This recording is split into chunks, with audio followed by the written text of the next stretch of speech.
আল্লাহ তাআলা কিয়ামতের দিন সাইয়েদনা নূহ আলাইহিস সালামকে বলবেন, নূহ তুমি কি দাওয়াত পৌঁছিয়েছো তোমার উম্মতের কাছে? নূহ আলাইহিস সালাম বলবেন, হ্যাঁ আমি পৌঁছিয়েছি। এবার নূহের উম্মতকে আল্লাহ জিজ্ঞেস করবেন, এ নূহের উম্মতেরা তোমাদের নবী নূহ কি দাওয়াত পৌঁছিয়েছে?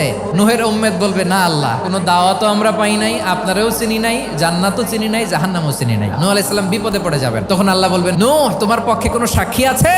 নূহ আলাইহিস সালাম বলবেন, আছে। কে?